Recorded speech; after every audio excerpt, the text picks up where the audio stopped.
اپنا امام اعظم ابو حنیفہ رحمۃ اللہ تعالی علیہ، آپ کی سیرت پر سوانح پر کچھ باتیں آج کی گفتگو کا موضوع ہیں۔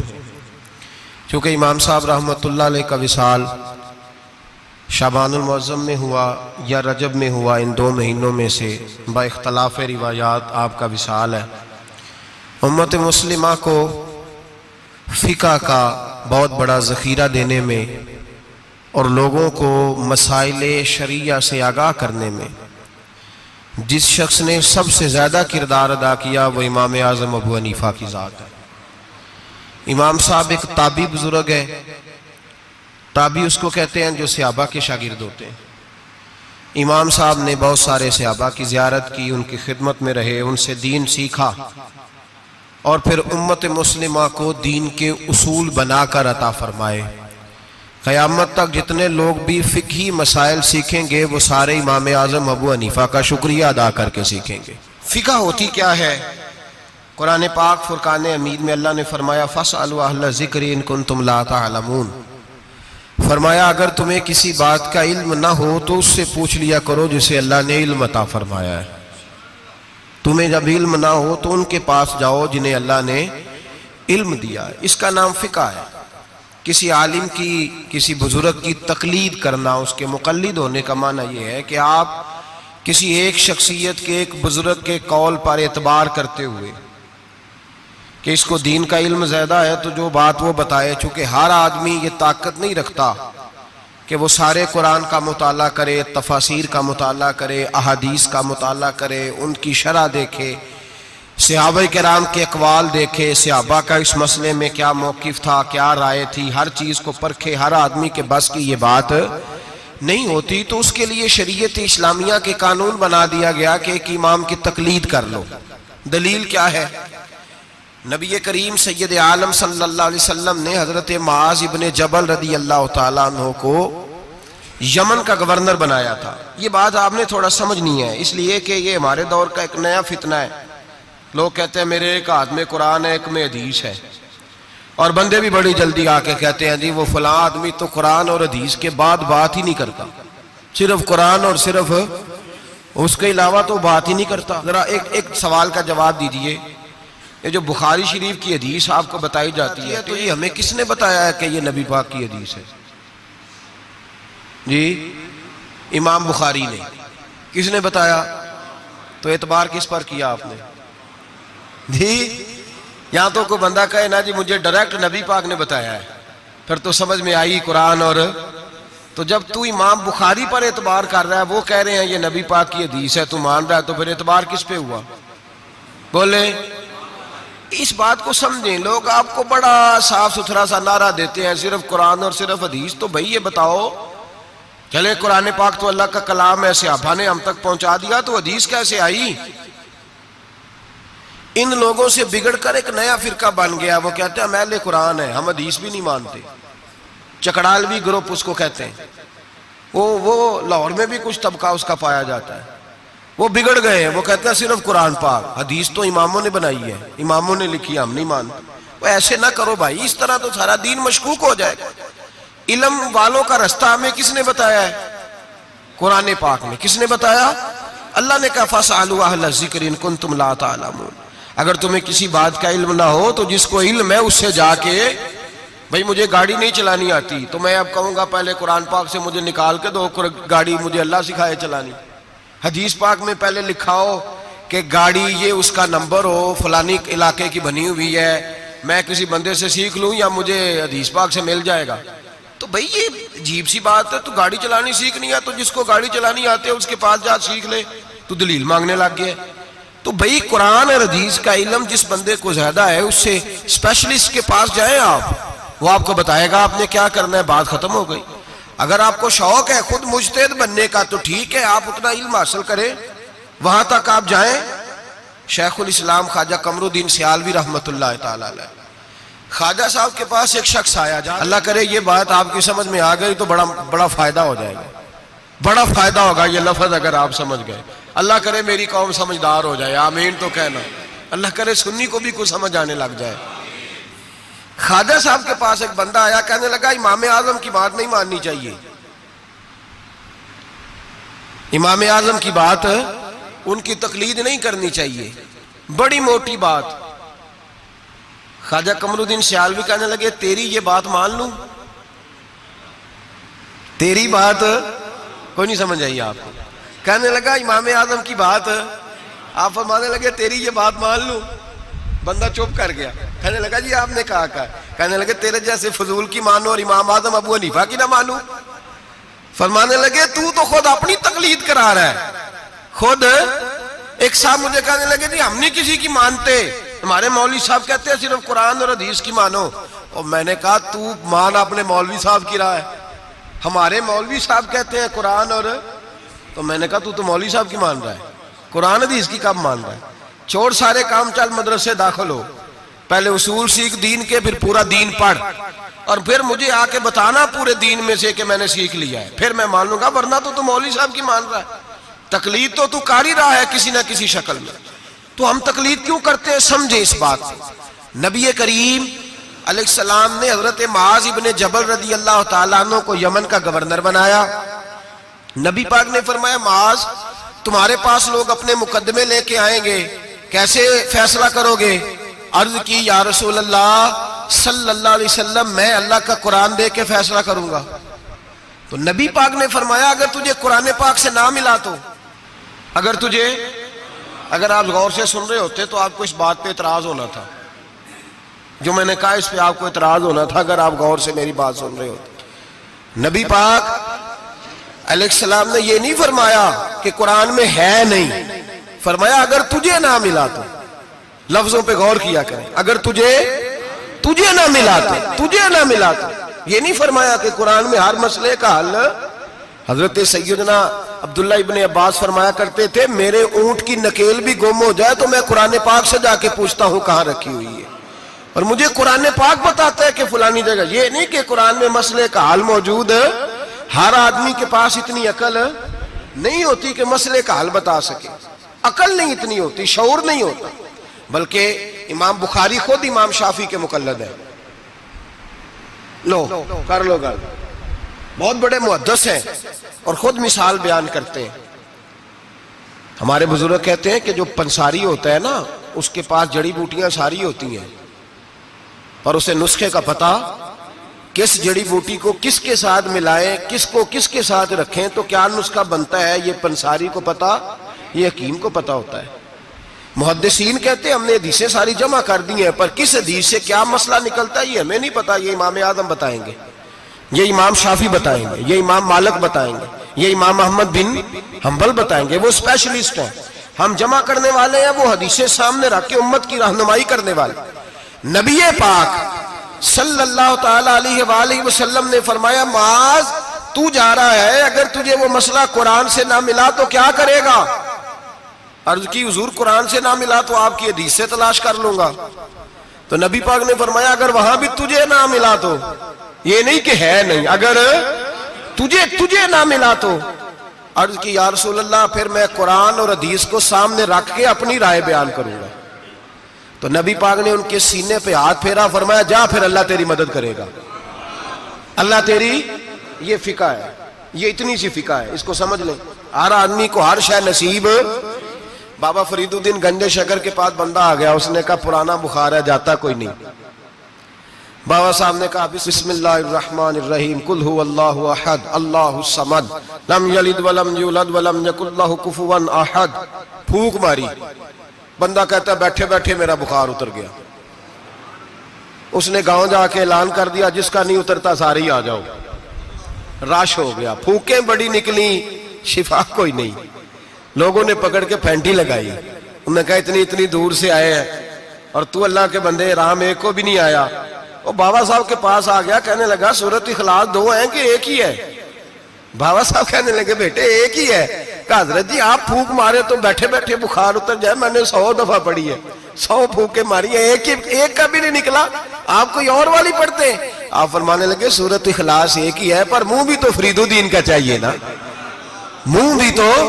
فرمایا مجھے اللہ تبارک و تعالیٰ نے توفیق دی ہے، میں نے کبھی غیبت نہیں کی، میں نے کبھی جھوٹ نہیں بولا، میں نے کبھی حرام نہیں کھایا، میں نے کبھی اپنی زبان سے کسی کا دل نہیں دکھایا، فرمایا میں نے اس زبان میں طاقت پیدا کی ہے، پھر جب قرآن کا نور آیا ہے تو اللہ نے تاثیر بنا دی ہے، پھر اللہ نے اثر پیدا کر دی ہے۔ تو بھائی ہر آدمی ہر چیز سمجھنے کے قابل ہے۔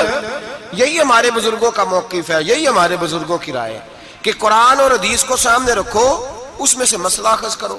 دلیل، پرانے زمانے میں جو لوگ ہوتے تھے وہ قسمیں کھایا کرتے تھے، قسمیں بڑی عجیب کھاتے تھے۔ ایک بندے نے قسم کھا لی کہ میرا کام ہو گیا تو وہ والی عبادت کروں گا جو اس وقت دنیا میں کوئی نہ کر رہا ہو، اتنی سخت قسم کھا لی۔ اب وہ کام ہو گیا تو کیا کرے؟ اگر نماز پڑھے تو لوگ پڑھ رہے ہیں ساری دنیا میں نمازیں، اذان پڑھے تو پتہ نہیں کہاں کہاں اذان ہو رہی، پھنس گیا، معاملہ الجھ گیا تو غوث اعظم جیلانی کے پاس گیا، کہا حضور اب کیا کروں؟ آپ فرمانے لگے کچھ بھی نہیں، حرم شریف چلا جا، کعبہ تو ایک ہی ہے نا پوری دنیا میں، 1 منٹ کے لیے سب لوگوں کی منت کر کے طواف رک جائے، ایک چکر طواف کا تو اکیلے کر لے، تیری منت پوری ہو جائے گی۔ اب یہ فقاہت ہے، ہر آدمی کو یہ نصیب نہیں ہوتی، یاد رکھ۔ آگے چلیے، امام اعظم ابو حنیفہ کا زمانہ، ایک بادشاہ نے قسم کھا لی، اپنی بیوی سے کہنے لگا اگر تو چاند سے زیادہ خوبصورت نہ ہو تو تجھے 3 طلاقیں۔ اب مسئلہ بن گیا، کدھر سے نکالیں؟ اب قرآن پاک میں یہ لفظ کہیں نہیں لکھا کہ عورت چاند سے زیادہ خوبصورت ہوتی ہے، کسی حدیث میں نہیں لکھا واضح طور پر کہ بی بی چاند سے زیادہ خوبصورت ہوتی ہے۔ علماء کوفہ بیٹھ گئے، علماء بغداد بیٹھ گئے، علماء مصر بیٹھ گئے، بادشاہ تھا، اور پھر جو اس کی بیوی تھی وہ بھی ایک بادشاہ کی بیٹی تھی، اگر یہ طلاق ہو گئی تو 2 ملکوں کی جنگ چھڑ جائے گی، حالات خراب ہو جائے گی۔ علماء پریشان ہیں کہ جائیں تو کدھر جائیں؟ لوگ پریشان ہوتے ہوتے امام اعظم کے پاس چلے گئے، کہنے لگے سارے مولوی کہتے ہیں طلاق ہو گئی، آپ بتائیں۔ امام صاحب کہنے لگے کوئی نہیں طلاق ہوئی۔ کہا کیوں؟ فرمانے لگے اللہ کا قرآن کہتا ہے لَقَدْ خَلَقْنَا الْإِنسَانَ فِي أَحْسَنِ تَقْوِيمٍ، اللہ فرماتا ہے میں نے سب سے حسین انسان کو پیدا فرمایا ہے، تو جب سب سے حسین انسان ہے تو چاند سے بھی زیادہ انسان ہی حسین ہے، فرمایا لہذا اس کی بیوی کو طلاق۔ مسئلہ تو قرآن پاک سے حل فرمایا نا، لیکن ہر آدمی کی وہاں تک رسائی ہو سکی، یہ فقاہت، یہ علم ہے، اور یہ اللہ سب کو عطا نہیں کرتا، یہ کسی کسی کا نصیبہ ہوتا ہے، کسی۔ اور ویسے بھی اب تو لوگوں کو شوق ہے نا، ہر بندہ ہر کام کرنا چاہتا ہے، صحابہ یہ نہیں کرتے۔ حضرت عمر فاروق سے پیارا قرآن کوئی نہیں پڑھ سکتا، وہ 5 نمازوں کی امامت کرتے تھے، تراویحوں کی باری آتی تھی تو حضرت ابی بن کعب کو آگے کھڑا کرتے، فرماتے تھے تو پڑھا۔ حضرت جناب سیدنا عمر فاروق کو بھی بڑا اعلیٰ قرآن پڑھنا آتا تھا، لیکن جب اچھی قرات سننے کو دل کرتا تھا تو حضرت ابو سعید خدری کو بلاتے تھے، حضرت ابو موسیٰ اشعری کو بلاتے، ان سے سنتے تھے۔ بھائی ہر آدمی دوڑ کے آگے بڑھ گیا ہے اور لوگوں کو بزرگوں کے خلاف اکساتا ہے، کہتا کوئی تقلید نہیں، ہمیں خود سمجھ میں آتی۔ خدا کے بندے، جب صحابہ کرام علیہم رضوان، صحابہ، حضرت عمر فاروق کا طریقہ یہ تھا جب کوئی بندہ مسئلہ پوچھتا تو کہتے علی کے پاس جاؤ، اس لیے کہ جو علم اللہ نے علی کو عطا فرمایا وہ کسی کے حصے میں نہیں آیا، جو علم اللہ نے، اور اس کی دلیل ان کی فقاہت ہے۔ ایک بی بی تھی، دائی تھی، وہ اس کے گھر میں بچے جنم لیتے تھے، بچے پیدا ہوتے تھے۔ یہ دیکھیں علم جو ہوتا ہے نا وہ علم ہوتا ہے، فقاہت ہوتی ہے، اور یہ اللہ کی عطا ہے، یہ رب کی عطا ہے، جس کو چاہتا ہے عطا کر دیتا ہے۔ نہ اس میں حسد ہو سکتا ہے، نہ اس میں کوئی شخص کہہ سکتا ہے مجھے کیوں نہیں ملی۔ حضرت علی رضی اللہ تعالیٰ عنہ کا زمانہ ہے، ایک بی بی کا خیمہ تھا، جھونپڑی تھی، جیسے آج ہاسپٹل بنے ہوئے ہیں وہاں بچے پیدا ہوتے ہیں۔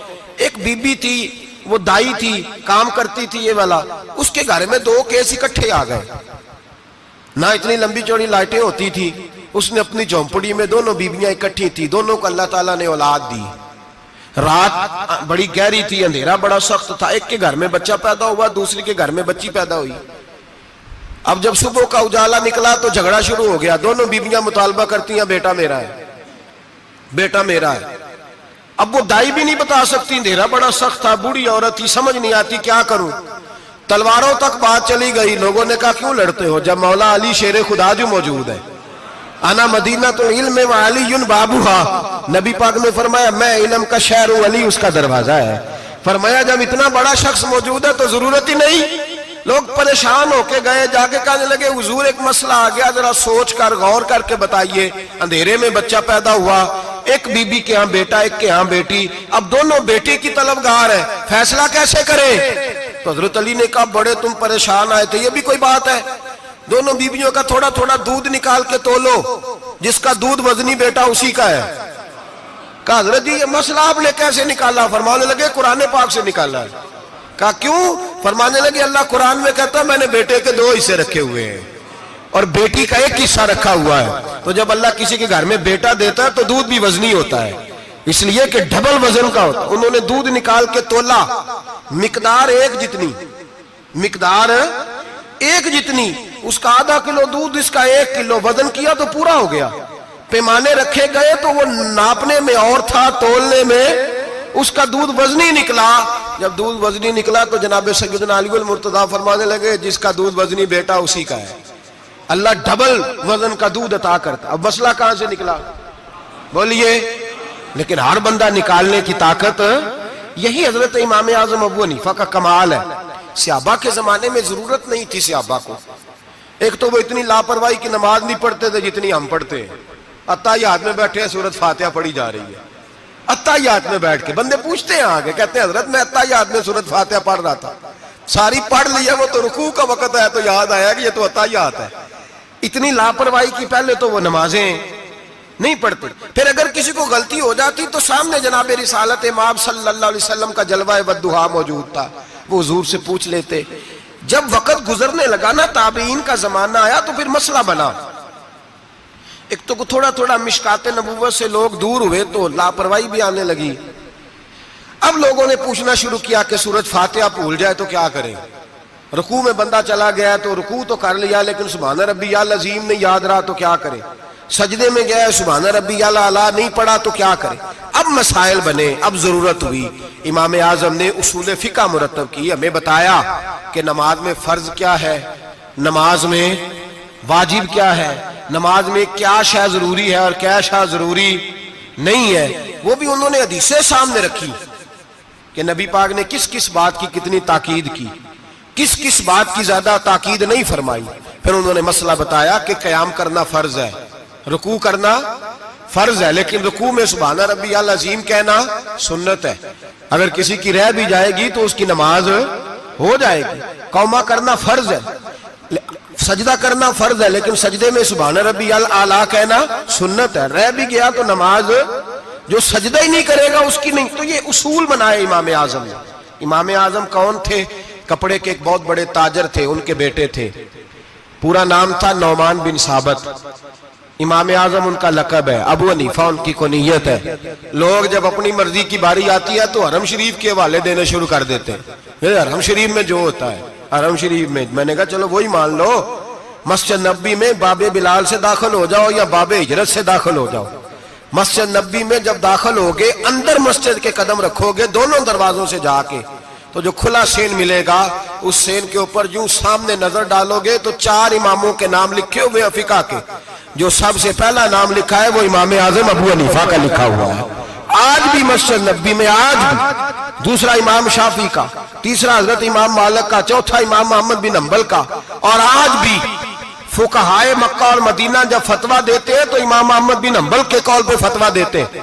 اور ہر جگہ وہ اعلان کرتے ہیں کہ ہم فقہ کے ماننے والے مقلد ہیں امام محمد بن حنبل کے. وہ اعلان کرتے ہیں، انہوں نے لکھ کے لگایا ہوا. ایک پوری دنیا کی لوگ تو کسی نہ کسی امام کی تقلید کریں اور ایک چھوٹی سی جماعت اٹھ کے کہے نہیں ہمیں ڈائریکٹ سمجھ آئی ہے. تو کیسے بھائی تمہیں سمجھ آ گئی؟ امام اعظم ابو حنیفہ کا نام نعمان بن ثابت تھا، کوفے میں پیدا ہوئے تھے، صحابہ کے شاگرد تھے. 80 ہجری میں پیدا ہوئے، 150 ہجری میں آپ کا وصال ہوا. باپ تاجر تھے. آپ فرماتے ہیں میں سیانا ہوا تو تجارت میں لگ گیا.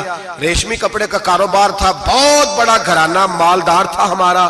میں گلی سے گزرتا تھا، رستے میں امام شافعی کا مدرسہ تھا. میں بچوں کو پڑھتے دیکھتا تو مجھے شوق ہوتا. اکثر میں وہاں 2-4 منٹ 10 منٹ قیام کرتا.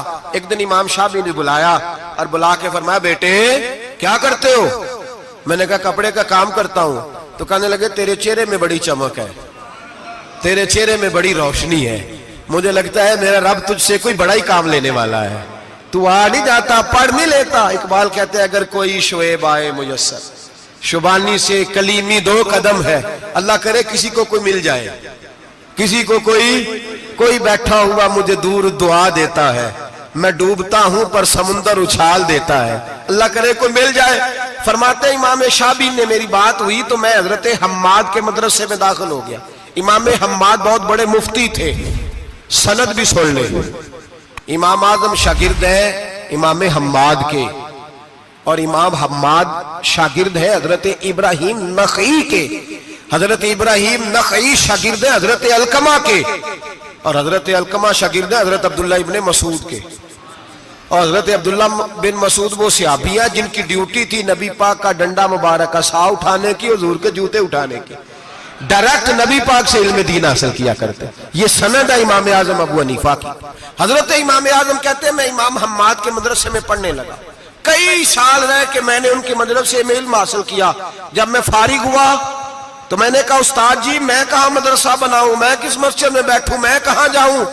کہتے ہیں میرے استاد اپنی کرسی سے اٹھے اور میرا بازو پکڑ کے اپنی جگہ پہ بٹھایا، کہنے لگے میں نے تجھے پڑھایا ہے لیکن رب نے تجھے بڑا ہی عطا کیا ہے، اب تو کہیں اور نہیں جائے گا، میری مسجد پر بیٹھ کر لوگوں کو پڑھایا کرے گا۔ امام اعظم ابو حنیفہ نے فقہ اور اصول کا علم وہاں سے حاصل کیا۔ فرماتے ہیں پھر میرے استاد نے میری ڈیوٹی لگائی، فرمانے لگے اب تو کسی ایسی جگہ جا جہاں سے تجھے تقوی کی روشنی ملے، کوئی مرشد تلاش کر، سہ نفل نمازاں پڑھیاں، ظالم نفس نہ مردہ ہو، اے باند فقیروں کسے نہیں مارے، آئے ہوئی چور اندر دا ہو۔ حضرت امام اعظم سن 80 ہجری میں کہتے ہیں، 80 ہجری میں، آج سے 1400 سال پہلے، 1350 سال پہلے امام اعظم کہہ رہے ہیں مجھے ضرورت تھی کہ میں جا کے کسی کے ہاتھ میں ہاتھ دوں تاکہ میں اس سے اصلاح لوں جو میرے قلب و نظر کو صحیح کرے۔ ہم تو سارے سیانے، ہمیں تو کسی کی ضرورت ہی نہیں۔ فرماتے میں اپنے استاد کے کہنے پر امام جعفر صادق کے پاس گیا، 2 سال امام جعفر صادق نے مجھے پریکٹیکل کرایا، جو علم میں نے امام حماد سے سیکھا تھا اس پر عمل کرنے کا طریقہ مجھے امام جعفر صادق نے سکھایا ہے۔ 2 سال، اور امام اعظم فرمایا کرتے تھے اگر وہ 2 سال نہ ہوتے تو میں ہلاک ہو جاتا، وہ 2 سال نہ ہوتے تو میں، فرماتے ان سے میں نے پڑھنا پڑھانا سیکھا، اور امام جعفر صادق رات کو مجھے ساتھ کھڑا کرتے اور ساری رات نفل پڑھاتے، وہ میری تربیت کرتے۔ وہ علم تو میرے اندر تھا لیکن عاجزی، تقوی، پرہیزگاری، عبادت، قرآن سے پیار، یہ مجھے امام جعفر صادق نے سکھایا۔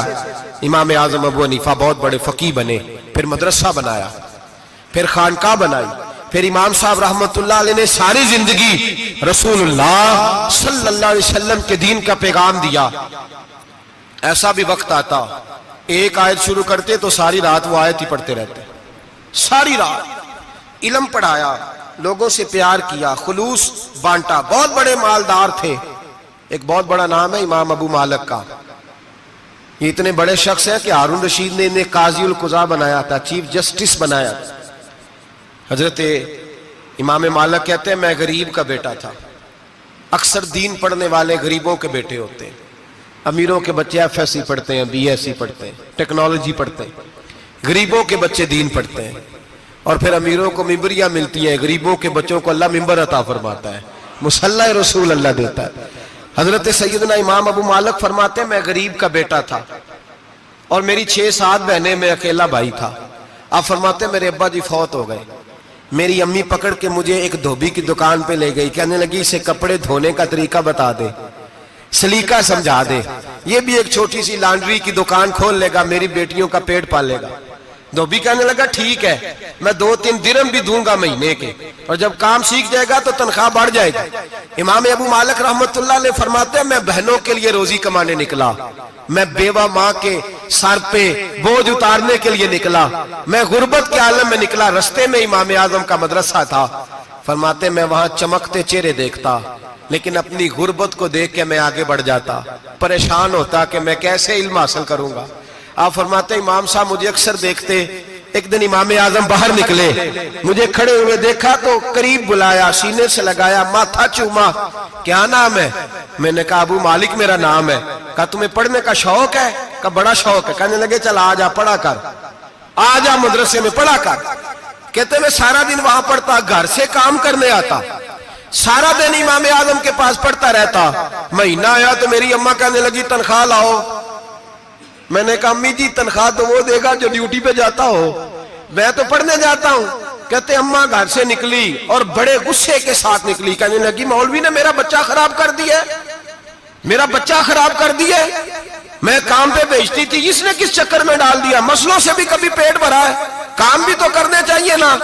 کہتے ہیں امام اعظم کے سامنے کھڑی ہوئی. امام صاحب بڑے امیر کبیر آدمی, اربوں خربوں پتی تھی, اور پھر اتنے بڑے عالم فقیر, سارا بغداد, سارا کوفہ, سارا مصر سلوٹ کرتا ہے.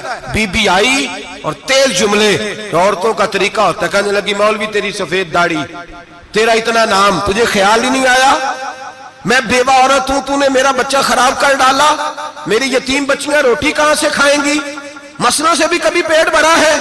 کہتی اتنے سخت جملے کہے, پر قربان جاؤ امام اعظم سنتے رہے اور مسکراتے رہے. کہنے لگے میری غلطی ہے, میری غلطی ہے, میری غلطی ہے, بی بی بھول گیا تھا, غلطی ہو گئی. بی بی کہتی تیری امام صاحب سنتے رہے. جب غصہ اتر گیا تو کہنے لگے اماں تیرا غصہ اتر گیا ہے, اتر گیا ہے. کہنے لگے تیرا بیٹا بڑا نیک ہے, تیرا بیٹا بڑا لائق ہے, تو اسے پڑھنے دے. کہنے لگے چپ کر بے مولوی, یہ پڑھے گا تو میں روٹی کہاں سے کھاؤں گی. امام صاحب کہنے لگے مجھے بتائے گی تیرے گھر کا خرچہ کتنا ہے. اس نے ایک لفظ تو ہے 3 دینار کا, ایک روایت ایسی بھی لکھی ہے بزرگوں نے, کہنے لگی 40 درہم ہے. اور اماں کہتی میں نے جان بوجھ کے زیادہ بتائے, حالانکہ میں کناک کا خرچہ کرتی تھی, لیکن جب کھلا ڈلا کرے تو وہ والا خرچہ بتایا. میں نے کہا 40 درہم خرچہ ہے, تو دے گا. تو کہتے امام اعظم کہنے لگے اماں تجھے لینے نہیں آنا پڑے گا, پہلی سے پہلے تیرے گھر میں پہنچ جایا کریں گے, یکم سے پہلے آئیں گے. او بھائیو, کہاں استاد ملتے ہیں, کہاں استاد ملتے ہیں, کہاں وہ لوگ ملتے ہیں جو دعائیں مانگتے, التجائے کرتے, پیار کرتے. گزر گیا وہ دور, اب تو سوٹ لینے کا دور ہے, مٹھائیاں لینے کا دور ہے, ہاتھ ڈلوانے کا دور آیا ہے. اب کون پوچھتا ہے, اب تو پوچھتے ہیں تو میرے لیے کیا لایا ہے. حضرت سیدنا امام اعظم ابو حنیفہ رحمت اللہ علیہ 1 دن نہیں, 2 دن نہیں, 4 دن نہیں, 5 مہینے نہیں, 20 سال تک, کہنا آسان, بولنا آسان, سننا آسان, 20 سال تک امام ابو مالک کے گھر میں خرچہ دیتے رہے, وہ پڑھتے رہے. اماں کہنے لگی تو میرے بیٹے کو لگا تو لیا ہے, تو پڑھ کے بنے گا کیا. حضرت امام اعظم فرمانے لگے بادشاہوں کے تخت پر بیٹھ کر بادشاہوں کے ساتھ کھانے کھایا کرے گا, ان کے ساتھ بیٹھ کے حلوہ کھائے گا, وقت آئے گا تو دیکھے گی. کہتے ہیں میرے امام انتقال کر گئے, وقت بیت گیا. ہارون رشید نے مجھے بلایا بغداد میں اور کہا میں آپ کو چیف جسٹس بنانے لگا ہوں. کہتے ہیں میں خوشی سے سجدے کرنے لگا, میں چیف جسٹس بنا. میں نے اپنی اماں کو خط لکھا کہ اماں بغداد آ جا, تیرے بیٹے کو اللہ نے بڑی شان عطا کر دی ہے. فرماتے ہیں ہارون رشید کی بیوی بڑی اولیاء کی, علماء کی بڑی فرما بردار تھی, محبت کرنے والی تھی. اس نے حلوہ بنا کے بھیجا, کھانا بنا کے بھیجا. ہارون رشید تخت پہ بیٹھ کے کھانے لگا تو کہنے لگا امام صاحب آپ بھی یہیں آ جائیں میرے ساتھ. کہتے ہیں ایک کونے میں وہ بیٹھ گیا, ایک میں بیٹھ گیا, بیچ میں کھانا رکھ لیا. اتنی دیر میں میری اماں بھی پہنچ گئی. 2 لقمے کھائے تھے کہ اماں آ گئی. جب اماں نے مجھے تخت پہ بیٹھے دیکھا, ایک یتیم, ایک لاوارث, ایک بن باپ کا بچہ, وہ کل تک جو بہنوں کے لیے 4 دینار نہیں لا سکتا تھا, تخت پہ بیٹھ کے جب روٹی کھاتے دیکھا تو اماں تڑپ گئی, روئی, چیخیں ماری. میں نے کہا اماں کیا ہوا. کہنے لگی بیٹا مجھے تیرا استاد یاد آ گیا ہے, اس نے کئی سال پہلے کہا تھا اسے دین کا علم پڑھنے دے, اسے فقیہ بننے دے, یہ بہت آگے جائے گا. دیکھ آج اللہ نے تجھے کتنی شان عطا کی ہے. کہا بیٹا یہ کمال تیرا نہیں, یہ امام اعظم ابو حنیفہ کا کمال ہے, یہ ان کا کمال ہے جنہوں نے تمہیں یہاں تک پہنچایا. میرے بھائی اپنی پوری زندگی حضرت امام اعظم ابو حنیفہ نے. آج تو اساتذہ کرام, اساتذہ مجھ سے ایک ٹیچر کہنے لگے حضرت جی دل نہیں لگتا, بے سکونی سی ہے, کچھ بتلائیں. تو میں نے کہا کلاس میں کوئی یتیم بچہ ڈھونڈ لیں, کوئی لاوارث بچہ ڈھونڈیں, اس کی وردی اپنے ذمے لے لیں, کتابیں اپنے ذمے لے لیں, اس کا خرچہ اپنے ذمے لے لیں, روز جیب میں ٹافیاں ڈال کے جایا کرے کہ غریب کو دینی ہے. فرمایا 2 مہینے یہ والا وظیفہ بھی پڑھ کے دیکھیں, اللہ آپ کو سکون عطا کرے گا. یہ بھی کہنے لگے بڑی ٹھنڈک ہوئی ہے, بڑا سکون ملا ہے, بڑی تابعداری. میں نے کہا آپ لفظوں سے سکون چاہتے ہیں, وہ لوگ خدمت کر کے سکون لیتے. کوفے کا ایک امیر آدمی تھا, پھر غریب ہو گیا. غریب, غربت بڑی پریشانی ہے, بڑی پریشانی, بڑی آزمائش. غریب بیوقوف اس لیے ہوتا ہے کہ اس کی جیب میں پیسے نہیں ہوتے. غریب مجبور اس لیے ہوتا ہے کہ اس کے پاس ہوتا کچھ نہیں نا, تو ساری آزمائشیں کٹھی آ جاتی. غریب آدمی تھا, محنت مزدوری کرتا لیکن پوری نہ ہوتی. وہ کہتا ہے ایک دن گلی میں ککڑی بیچنے والا آیا, تو میری ایک بیٹی تھی چھوٹی سی، باقی بچے بڑے تھے، چھوٹی ضد کرنے لگی، کہنے لگی ککڑی کھانی ہے، ککڑی۔ کہتے میں پریشان ہو گیا، دل ٹوٹ گیا، بیٹی نے سوال کیا ہے۔ فرماتے میں نے سوچا کس کے پاس جاؤں، کسی اور کے پاس مجھے سمجھ نہ آیا، میں سیدھا امام اعظم کے پاس چلا گیا۔ یہ شخص ہے جو مجھے دے گا بھی اور میرا پردہ بھی رکھے گا، مجھے دے گا بھی اور میرا، بولیے، میرا یہ پردہ بھی رکھے گا، یہ رسوا نہیں کرے گا، یہ فوٹو نہیں کھچائے گا، یہ فوٹو کھچا کے پہلے دن فیس بک پہ نہیں لگائے گا کہ میں غریبوں میں تھیلے بانٹ رہا ہوں، یہ اسی وقت اخبار والوں کو نہیں بلائے گا ایک تھیلا اور 6 اخباروں میں تصویریں، یہ اس طرح نہیں خیرات دے گا۔ حضرت امام اعظم کے پاس گیا تو فرماتے رش بہت زیادہ تھا، میں امام صاحب سے بات ہی نہ کر سکا، واپس آ گیا۔ امام صاحب نے بندہ بھیجا، فرمایا پتہ کر یہ بندہ کسی ضرورت کے لیے آیا تھا، رش کی وجہ سے بات نہیں کر پایا۔ کہتے واپس میرے پیچھے بندہ بھیجا، وہ میرے گھر تک آیا، گھر آ کے اس کو حالات کا پتہ چل گیا، واپس گیا۔ کہتے ہیں 3 تھیلیاں شرفیوں کی بھر کے امام اعظم لائے اور خود آئے اور رات کے اندھیرے میں آئے اور مجھے تھیلیاں دے کے نا تو میرے آگے ہاتھ باندھ دیے۔ میں نے کہا حضور ہاتھ کیوں باندھتے ہیں؟ آپ فرمانے لگے یار دکھ اس بات کا ہے کہ تو میرا پڑوسی تھا اور تیری غربت کا مجھے پتہ ہی نہیں چلا، تو میرے علاقے کا تھا اور میں نے سوچا ہی نہیں، میرا اپنا تھا مجھے خیال ہی نہیں آیا۔ فرمایا معاف کر دے، میری شکایت نہ کرنا کہ یہ میری طرف توجہ نہیں کرتا تھا۔ علم بھی تھا، عمل کا نور بھی تھا، تقوی کا حسن بھی تھا، غریب کی مدد کا جذبہ بھی تھا۔ آج لوگوں پر مال کا فتنہ سوار ہوتا ہے، سب پر نہیں لیکن زیادہ لوگوں پر۔ جیسے جیسے مال آتا جاتا ہے ویسے ویسے عقل بھی آتی جاتی ہے، ویسے ویسے سیانے بھی ہوتے جاتے ہیں۔ کہتے ہیں وہ بھی کمائے، وہ بھی کرے، میں تو ٹیکنیکلی بڑا ہوں، میں عقل مندی، میں بڑی نہ بہن کی فکر رہتی ہے، نہ بھانجوں کی فکر رہتی ہے، نہ رشتہ دار کی فکر رہتی ہے، نہ دائیں بائیں کچھ دیکھتے ہیں۔ لوگ جیسے جیسے پاورفل ہوتے جاتے، ہٹتے جاتے، کٹتے جاتے، امیروں سے یرانے لگتے جاتے، آگے کی طرف دیکھتے جاتے۔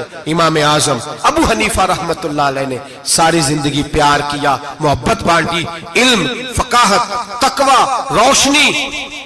آج لوگوں کو علم ہوتا ہے پر علم کا نور نہیں ہوتا، ہمیں بہت ساری باتوں کا پتہ ہوتا ہے پر وہ باتیں ہمارے لفظوں میں ہوتی ہیں، ہم اس کے حسن سے آگاہ۔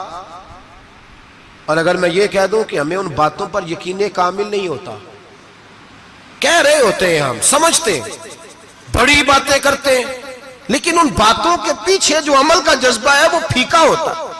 امام اعظم ابو حنیفہ رحمت اللہ تعالی علیہ جتنے بڑے عالم تھے اتنا ہی بڑا خوف تھا اللہ کا دل میں، اتنا ہی بڑا خوف تھا۔ ایک آدمی کہتا ہے میں نے امام صاحب سے مسئلہ پوچھنا تھا، میں نے عشاء کی نماز امام صاحب کے پیچھے پڑھی، کتنی لوگ باتیں سنتے ہیں، اس کا اثر کتنا لیتے ہیں، لیکن امام صاحب رحمت اللہ علیہ کا طریقہ کیا تھا؟ کہتے میں نے امام صاحب کے ساتھ نماز پڑھی مسجد میں تو قاری صاحب نے قرآن پڑھا، اذا زلزلت الارض زلزالہا واخرجت الارض اثقالہا، فرماتے ہیں آخری 2 آیتیں پڑھی، فمن یعمل مثقال ذرۃ خیرا یرہ ومن یعمل مثقال ذرۃ شرا یرہ۔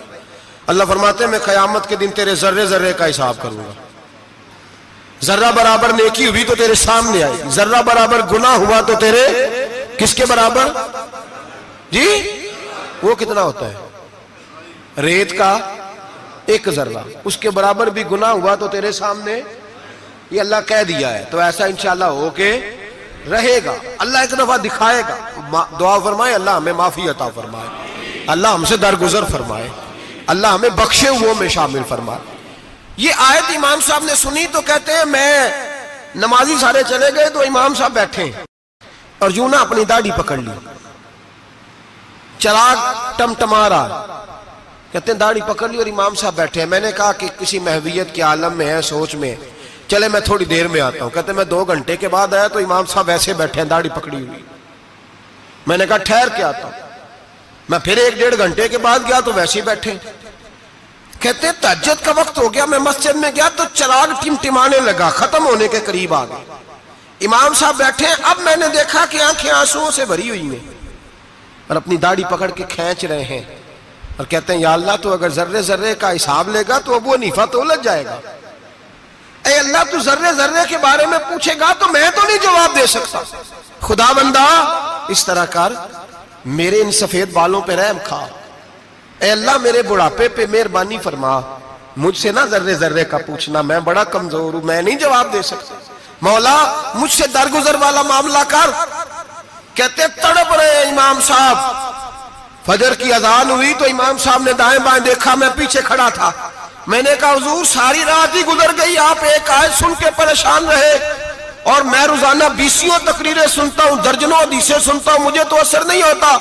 آپ فرمانے لگے مجھے تیرے معاملے کا نہیں پتا, لیکن مجھے اگر تو نے دیکھ لیا ہے تو کسی کے ساتھ ذکر نہ کرنا مجھے. اور فرمانے لگے پھر تو نیک آدمی ہوگا, تجھے نہیں خیال آتا, تو میں تو جانتا ہوں من آنم کے من دانم, پتا سارا ہے سردار نو کی تیانا, میں تو جانتا ہوں نا, مجھے خبر ہے, لہٰذا میں نہیں حساب دے سکتا, تیرا نہیں مجھے پتا. جتنا میرے بھائی علم زیادہ اتنا خوف بھی. حضرت عبداللہ ابن مسعود فرماتے ہیں زیادہ باتیں کرنے والا عالم نہیں ہوتا, اللہ سے زیادہ ڈر جانے والا عالم ہوتا ہے. جو آدمی لمبی چوڑی گفتگو کرے وہ فقیہ نہیں, وہ اللہ سے ڈرنے والا نہیں, بلکہ جس کو وہ بات کرے تو تھوڑی کرے, ڈر کے کرے, خوف کے ساتھ کرے. اللہ کی خشیت جس کے دل میں ہو وہ بڑا عالم ہوتا ہے. حضرت امام اعظم ابو حنیفہ رحمت اللہ علیہ مالدار تھے اور اپنے مال میں سے حصے نکالتے تھے. امام صاحب فرمایا کرتے تھے میں نے چند ہزار درہم رکھ دیے. حضور کس لیے؟ فرمایا لوگوں کو قرضہ دینے کے لیے. نبی پاک صلی اللہ علیہ وسلم نے فرمایا قرضہ لینے والے کو منع کیا ہے, فرمایا قرضہ ایک قید ہے, بغیر مجبوری کے نہ لینا. اب لینے والے بھی احتیاط نہیں کرتے, فٹافٹ قرضے کے پیچھے بھاگتے. بڑی مجبوری ہو تو قرضہ لیں, فرمایا مقروض قیدی ہوتا ہے, قرضہ لینے سے بچو. اور دینے والے کو کیا کہا؟ فرمایا اگر سامنے والا تنگ دست ہو نا, تنگ دست, تو اسے مہلت دو. جتنی تم مہلت دو گے اللہ اتنے ہی پیسے روز صدقہ کرنے کا ثواب عطا فرمائے گا. اگر تنگ. ایک صاحب مجھے کہنے لگے میں نے رمضان شریف میں نا قرضے کے حوالے سے یا کچھ عرصہ پہلے کسی موقع پر قرض کے حوالے سے کو بات کی.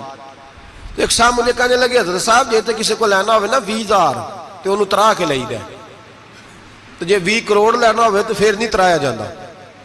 میں نے کہا کیوں؟ کہنے لگے 20,000 والا بندہ ماڑا ہوندا ہے نا, جیڑا 20 کروڑ کھا گیا بڑی مگرمچھ ہوندا ہے, انہوں ترایا جا سکتا, وہ دے کے بندے ترلے ہی کر دے چل بھائی کیویں دے سکنا ہے. وہ جو 20,000 والا نا ماڑا بندہ انہوں کہندے تو دینے نے کہ تیرا بندوبست کریے, کہندے چوری صاحب جمعرات لے آؤ کسی طریقے. جمعرات ماڑا ہے نا. نبی پاک نے کیا فرمایا؟ حضور نے فرمایا تجھے پتہ چل جائے کہ تنگ دست ہے تو مہلت دے, جتنے دن تو اس سے پیسے نہیں لے گا اتنے ہی پیسے روز صدقہ کرنے کا ثواب دیا جائے.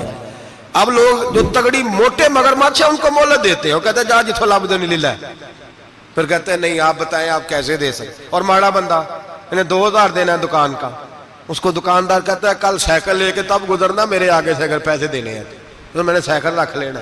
ڈرنا چاہیے اللہ پاک, ہمیں پتہ ہوتا ہے سامنے والا غریب ہے, تنگ دست ہے, مجبور ہے, اسے مہلت دینی. امام صاحب کہتے ہیں میں نے کچھ پیسے رکھے ہوئے تھے, پس منظر یہ تھا کہ غریب لوگ آتے ہیں تو میں ان کی مدد کروں گا. امام اعظم ابو حنیفہ نے ایک بندے سے پیسے لینے تھے, اور حال یہ تھا کہ آپ دھوپ میں کھڑے تھے, ساتھ اس بندے کا مکان تھا. لوگوں نے کہا حضرت دیوار کے سائے میں ہو جائے. فرمانے لگے اس سے پیسے لینے ہیں, اگر سائے میں کھڑا ہوا تو سود میں شمار ہو جائے گا, میں اس سے فائدہ نہیں لے سکتا. ایک بندے سے قرضہ لینا تھا, وہ آپ کو دیکھ کے گلی اور دوسری گلی میں چلا گیا, رستہ بدل گیا اور چھپ گیا. امام صاحب رونے لگے, کہنے لگے اے اللہ میں اتنا برا ہو گیا ہوں کہ تیرے بندے مجھ سے چھپنے لگے, اس کو ڈھونڈ کے لائے, کیوں چھپتا ہے؟ کہا حضور آپ کے پیسے دینے ہیں. آپ نے فرمایا جا میں نے اللہ کی رضا کے لیے معاف کیے, آج کے بعد چھپنا نہ, اس لیے میں نہیں چاہتا کہ تجھے کوفت ہو, تو میری طرف دیکھ کے چھپنے لگا ہے, میری طرف دیکھ کے. غریب تو بھائی گلیوں میں گھستے پھرتے ہیں کہ کوئی بندہ مل نہ جائے. مقروض آدمی پتہ اس وقت چلتا ہے جب خودکشی کر گیا, پتہ اس وقت چلتا ہے, پھر لوگ آتے ہیں اس کے بچوں کو کہتے ہیں فکر نہ کرنا ہم تیرے ساتھ ہیں, تو اس کے ساتھ ہونا تھا, ان کا سایہ بچ جاتا. اب آئے ہو امام اعظم ابو حنیفہ رحمت اللہ تعالیٰ علیہ لوگوں کو سہولت دیتے, آسانی دیتے, پیار کرتے, محبت کرتے. ہم لوگوں کا مزاج ایسا نہیں ہے, ہمارے اخلاقیات کے اندر وہ حسن نہیں جو ہمارے بزرگ ہمیں دے کے گئے. اور پھر چھوٹی چھوٹی باتوں میں حقوق العباد کا خیال کرتے, چھوٹی چھوٹی باتوں. ہم تو گالی دے کے بھی کہتے ہیں نا چل کیا ہو گیا, گالی دی ہے نا. میں نے دیکھا ہے سائیکل والے کی ٹکر اگر پجارو والے کے ساتھ ہو جائے تو معافی سائیکل والے نے مانگنی ہے, کیونکہ وہ سائیکل پہ بیٹھا ہے نا, اس کی غلطی یہ ہے کہ وہ سائیکل پہ بیٹھا ہے, معافی سائیکل والے نے مانگنی ہے, پجارو والا نہیں مانگے گا. ہو سکتا ہے سائیکل والا اٹھ کے کہے جناب مجھ سے غلطی ہو گئی, مجھے پتہ ہی نہیں تھا کہ آپ تھے, ورنہ میں آپ کے آگے نہ آتا. سائیکل والا مجبور ہے کیونکہ اس کے پاس پجارو نہیں. اور پجاروں والا تو شیشہ نہیں نیچے کرتا، کہتا دھوپ آئے گی، گاڑی بڑی مشکل سے ٹھنڈی کی ہے، نیچے اتر کے ملازم کہتا ہے اس کو پوچھو اگر کوئی 200-400 کا نقصان ہوا تو 500 دے دو، مزاج ہے۔ امام اعظم ابو حنیفہ رحمۃ اللہ علیہ عالم، حقوق العباد کا چھوٹی چھوٹی، آپ کے شاگردوں میں سے کسی کے چہرے پر شکن آتا تو 20 بار پوچھتے کوئی پریشانی ہے میرے بیٹے کو، کیا ہو گیا؟ ساری زندگی سایہ دار شجر کی طرح گزاری، ساری زندگی شاگردوں پر مریدوں پر محبت کا سائبان رہا، ٹھنڈی چھاؤں رہی امام صاحب کی۔ امام اعظم ابو حنیفہ رحمۃ اللہ تعالی علیہ گلی سے گزر رہے تھے، لکڑی کے جوتے پہنا کرتے تھے، کھڑاؤں، ایک نوجوان بچے کے پیر پہ پیر آ گیا تو کہنے لگا امام اللہ سے ڈر جا، یہ لفظ کہے تو امام صاحب کی چیخ ہی نکل گئی، کئی گھنٹے بے ہوش رہے۔ لوگوں نے کہا حضور کیا ہوا؟ فرمانے لگے تم نے سنا نہیں، چھوٹے چھوٹے جوان بھی کہتے ہیں کہ ابو حنیفہ اللہ سے نہیں ڈرتا، اللہ کی مخلوق کہتی ہے نہیں ڈرتا، اگر یہ کہہ رہے ہیں تو میرا کیا بنے گا؟ کئی دن روتے گزر گئے، لوگ اس بچے کو لائے، آگے کہنے لگا حضور آپ تو پریشان ہو گئے، میں نے تو محاورتاً کہا تھا، محاورتاً کہا تھا کہ آپ اللہ سے نہیں ڈرتے۔ فرمانے لگے بیٹے مجھے محاوروں کا نہیں پتا، جب رب کے خوف کا نام آتا ہے تو جملے سیدھے میرے دل سے جا کے ٹکراتے، سیدھے دل سے جا کے ٹکراتے۔ گلی سے گزر رہے، لکڑی کے جوتے پہنے، کھڑا ہوں، بارش ہے، کیچڑ ہے، ایک دیوار کے قریب سے گزرے تو تھوڑا سا کیچڑ اڑ کے نا تو دیوار پہ پڑ گیا، یہاں ٹرالی والا ساری دیوار توڑ جاتا ہے اور کہتا ہے چلو میں نے کون سا جان بوجھ کے کیا ہے، یہاں لوگوں کا گھر توڑ جاتے ہیں، کہتے ہیں چلو بتاؤ کتنا خرچہ آیا تھا، فوری طور پہ لوگ ماننے کو تیار ہی نہیں۔ امام صاحب کے پیروں سے یہ باریکی سمجھے، یہ حقوق العباد کا مسئلہ ہے، جو جاننے والے ہوتے تھے ان کا یہ طرز زندگی تھا۔ کیچڑ اڑا پیروں سے اور ایک آدمی کی دیوار پہ پڑ گیا، امام صاحب کھڑے ہیں سوچ رہے ہیں کروں تو کیا کروں، شاگرد ساتھ ہے، حضرت جی کیا پریشانی ہے؟ آپ فرمانے لگے میں نے اس کی دیوار گندی کر دیا، صاف نہ کروں تو بھی ظلم ہے، اور اگر صاف کروں تو دیوار کچی ہے، جب صاف کروں گا تو کچھ مٹی اتر جائے گی تو کسی کے گھر کی مٹی اتارنا یہ بھی ظلم ہے، اب میں دو پریشانیوں میں الجھ گیا ہوں، کدھر جاؤں؟ کہا حضرت جی پھر؟ فرمایا اس کے دروازے پہ دستک دو۔ دروازے پہ دستک دی تو جو بندہ باہر آیا وہ مجوسی تھا، آگ کی پوجا کرنے والا تھا۔ امام صاحب کہنے لگے مجھے جانتے ہو؟ کہنے لگے حضور سارا کوفہ جانتا ہے، سارا بغداد جانتا ہے، ساری دنیا جانتی ہے آپ مسلمانوں کے امام ہیں، لوگ جانتے۔ آپ نے فرمایا یار مجھ سے غلطی ہو گئی ہے۔ وہ کیا؟ آپ فرمانے لگے میں اپنے انداز میں گزر رہا تھا، بوڑھا آدمی ہوں، خیال نہیں آیا، تھوڑا کیچڑ اڑ کے تیری دیوار پہ لگ گیا ہے۔ میرے بھائی یہ کوئی فرشتے تھوڑی تھے، یہی زمین پہ بسنے والے لوگ تھے، احتیاط والے لوگ تھے۔ ہم لوگوں نے پتہ نہیں اپنا مزاج اتنا سخت کیوں بنا لیا ہے، کتنے لوگوں کو لتاڑ کے، کتنی پگڑیاں اچھال کے، کتنے حقوق العباد ضائع کر کے بھی ہم اسی طرح کے مطمئن ہیں۔ کہاں سے تسلی لاتے ہیں ہم؟ کہاں سے اپنے آپ کو ٹھنڈک دیتے ہیں؟ کیسے اپنے آپ کو ہم سکون دے لیتے ہیں کسی کو تکلیف دے کے؟ کس طرح سکون کی نیند آتی ہے جب کوئی پریشان ہوتا؟ کیوں ہمارا دل پتھر ہو گیا؟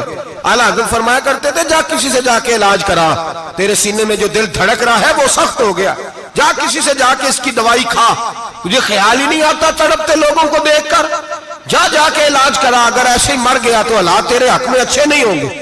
حضرت امام صاحب تڑپ رہے ہیں اور اس شخص کے سامنے آہوزاری کر رہے ہیں جو مجوسی بھی ہے، غریب بھی ہے، کچے گھر میں رہتا ہے۔ فرمایا یار بتاؤ کیا کروں؟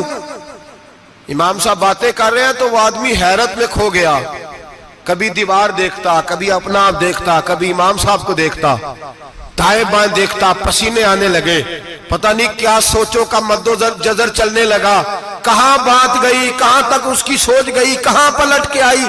کہنے لگا امام صاحب میں تو چوک میں رہتا ہوں، روزانہ پتہ نہیں کتنی گاڑیاں مٹی برسا جاتی ہیں، کبھی کوئی نہیں آیا، آپ کو کیا ہوا؟ آپ فرمانے لگے مجھے کسی کا نہیں پتا، مجھے تو میں نے جو قرآن حدیث پڑھا ہے مجھے تو ڈر آ رہا ہے، مجھے بتا تو معافی دیتا ہے کہ نہیں، تیری دیوار صاف ہوگی کہ نہیں؟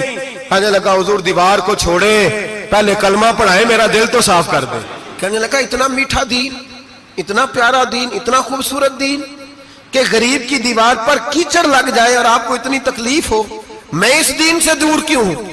یہاں روز یورپ کہتا ہے کہ مسلمان جھوٹی شادیاں کرتے ہیں، دنگا فساد کرتے ہیں، نیشنلٹی لینے کے لیے جھوٹ بولتے ہیں، جانے کس کس قسم کے لوگ پاپڑ بیلتے ہیں، کس کس طرح اپنا ایمان بیچتے ہیں، کیا انداز ہم اختیار کرتے ہیں۔ ہمارے کردار نے لوگوں کو مذہب اور دین کا باغی بنا دیا۔ ہمارے بزرگوں کا طریقہ یہ تھا کہ چھوٹی چھوٹی باتوں کا خیال کرتے، چھوٹی چھوٹی باتوں کا۔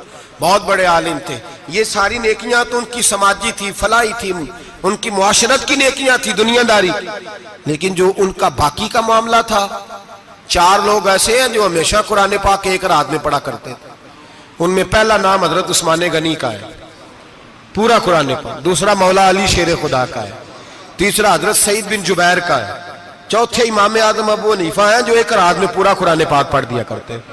جس جگہ امام اعظم کی قبر بنی ہوئی ہے نا، اعظمیہ ایک محلہ ہے بغداد کا، اس کا نام ہی اعظمیہ، امام صاحب کے نام، جہاں قبر بنی ہوئی ہے، وہاں بیٹھ کے امام اعظم ابو حنیفہ نے 60 مرتبہ قرآن پاک ختم کیا، خود پڑھا، خود فرمایا یہاں میں نے دفن ہونا ہے، اس جگہ 60 قرآن پاک پڑھے۔ رمضان کا مہینہ آتا تھا تو امام صاحب ایک قرآن پاک دن میں پڑھتے تھے، ایک رات کو پڑھا کرتے تھے، ایک قرآن پاک سنایا کرتے۔ امام صاحب رحمت اللہ علیہ ساری رات نفل پڑھتے۔ لوگ کہتے ہیں کہ امام صاحب کی رات نماز کے لیے کھڑے ہوتے تو ایک رکعت میں 15 سپارے پڑھتے، تو لوگ کہتے تھے یہ ابو حنیفہ نہیں، یہ تو کسی نے پلر کھڑا کر دیا، یہ تو کوئی ستون ہے، رکوع ہی نہیں کرتا، پورے 15 سپارے۔ یہاں تو ابھی تراویح آئیں گی، لوگ پہلے سے کہنے لگ گئے بڑی گرمیوں کے روزے ہیں، بڑی گرمیوں کے روزے ہیں، اور آ تو لینے دے بھائی، پہنچ تو لینے دے رمضان شریف کو، اللہ بڑا مہربان ہے، ہر چیز کو بدلنے پہ قادر ہے۔ پہلے سے لوگ تیاری کر رہے ہیں، مسجدیں ڈھونڈیں گے جائے اسی اچھا ہو، قرآن جلدی پڑھا جائے، ڈھونڈ کے۔ امام صاحب رحمت اللہ تعالیٰ علیہ، اور میں اکثر کہا کرتا ہوں، میں کہتا ہوں تو تراویح میں کھڑا نہیں ہوتا، پاسپورٹ کے دفتر کھڑا ہو جاتا ہے 2 گھنٹے، شناختی کارڈ کے دفتر تو 3 گھنٹے کھڑا ہو لیتا ہے۔ یہ تیرا ظلم ہے اپنی ذات کے ساتھ کہ تجھے قرآن کے لیے کھڑا نہیں ہوا جاتا، دنیا داری کے لیے کھڑا۔ وہ پروجیکٹر کرانے جائے تو چاہے تجھے 4 گھنٹے لائن میں کھڑا ہونا پڑے، وہاں تو کھڑا ہو لیتا ہے۔ اللہ سے ڈر، اپنی تھوڑی سی دنیا داری کے لیے سارا کچھ کر لیتا ہے۔ حضرت امام صاحب رحمت اللہ تعالیٰ علیہ تقوی اور طہارت کے پہاڑ 55 حج کیے امام اعظم نے۔ کتنے؟ 55 حج فرمائے۔ حج ایک مشقت والا کام ہے، جدوجہد والا کام ہے، جوان بھی تھک جاتے ہیں، کہتے ہیں بڑا مشکل ہے جی، اور یہ جتنا مرضی آسان ہو گیا قیامت تک اس نے مشکل ہی رہنا ہے، اس لیے کہ یہ ایک مجاہدہ ہے۔ 55 حج کیے، آخری حج پہ گئے تو کعبے کے مجاور کو کہنے لگے ذرا کھول نہیں دیتے کعبے کا دروازہ، میرا اندر جانے کو دل کرتا ہے۔ اس نے دروازہ کھولا، اندر گئے تو کہنے لگے خدایا، 2 جملے کہے، کہنے لگے اے اللہ جتنا تو نے مال دیا تھا میں اتنا شکر نہیں ادا کر سکا، اور جتنا تو نے علم دیا تھا میں اتنا عمل نہیں کر سکا، اب بوڑھا ہو گیا ہوں، مہربانی کرنا مجھ سے درگزر والا معاملہ کر، اور اے اللہ اگر تو مجھے بتا دے کہ تو راضی یا ناراض ہے تو میں ذرا سکون سے مر جاؤں۔ کہتے ہیں کعبے کی دیواروں سے آواز آنے لگی، ابو حنیفہ تیرا رب تجھ سے بڑا راضی ہے۔ داتا گنج بخش علی اجویری جیسا بابا 1000 سال پہلے لکھ کے گئے کشف الماجوب میں، داتا صاحب نے لکھا ہے 1000 سال پہلے کشف الماجوب میں۔ داتا صاحب فرماتے ہیں میں حضرت بلال کی قبر پہ حاضری دینے گیا، یعنی 1000 سال پہلے کے مسلمان بھی قبروں پہ مزاروں پہ جایا کرتے تھے۔ داتا صاحب لکھتے ہیں، کہتے ہیں ملک شام میں حضرت بلال حبشی کی قبر پہ حاضری دینے گیا، میں قبر پہ حاضری دے کے تو ساتھ لیٹ گیا، میری آنکھ لگ گئی، مجھے خواب میں نبی پاک کا دیدار نصیب ہوا، گویا حاضری حضرت بلال کی، اور برکت یہ کہ وہاں مجھے مصطفیٰ کا دیدار نصیب ہو رہا ہے۔ فرماتے ہیں نبی پاک میری خواب میں آئے، حضور نے ایک بوڑھے بابے کے گلے میں ہاتھ ڈالا ہوا ہے اور اپنے ساتھ ساتھ چلا رہے ہیں۔ میں نے عرض کی یا رسول اللہ یہ کون ہے؟ تو نبی پاک نے فرمایا یہ تیرا امام اعظم ابو حنیفہ ہے۔ فرماتے ہیں مجھے سمجھ آ گئی کہ امام اعظم بھٹک اس لیے نہیں سکتے کہ انہیں رسول پاک نے سہارا عطا فرمایا ہے، وہ بہک اس لیے نہیں سکتے کہ نبی پاک نے انہیں سہارا دیا۔ داتا گنج بخش علی اجویری رحمت اللہ تعالیٰ علیہ فرماتے ہیں کہ امام صاحب رحمت اللہ تعالیٰ علیہ بہت بڑی شخصیت۔ امام اعظم کا پیغام کیا ہے؟ انہوں نے فقہ بنائی، دین پھیلایا، جتنی بھی میں نے باتیں سنائی سارا پیغام، ایک پیغام ہے امام صاحب۔ امام صاحب رحمت اللہ تعالیٰ علیہ فرماتے ہیں کہ دین پر عمل کرنے والوں کو بھی کسی اچھی صحبت کی ضرورت ہوتی ہے، عمل کرنے والے کو۔ آپ فرماتے ہیں کئی دفعہ عمل کرنے والے کا عمل بھی ٹوٹ جاتا ہے، استقامت نہیں رہتی۔ فرماتے ہیں اچھی صحبتیں تلاش کرو، ان کے پاس بیٹھا کرو، ورنہ ہو سکتا ہے جو عمل تم کر رہے ہو اس میں کمی آ جائے. جتنا نیک لوگوں سے رابطہ زیادہ رہتا ہے انسان کا دین پر عمل زیادہ رہتا ہے. جتنا نیک لوگوں سے پیچھے ہٹتا ہے اتنا دین سے. آپ فرمایا کرتے تھے اگر 2 سال نہ ہوتے جو میں نے امام جعفر صادق کی صحبت میں گزارے تو ابو حنیفہ ہلاک ہو جاتا. اپنے آپ کو رب کریم کے بندوں کے ساتھ لگا کے رکھے.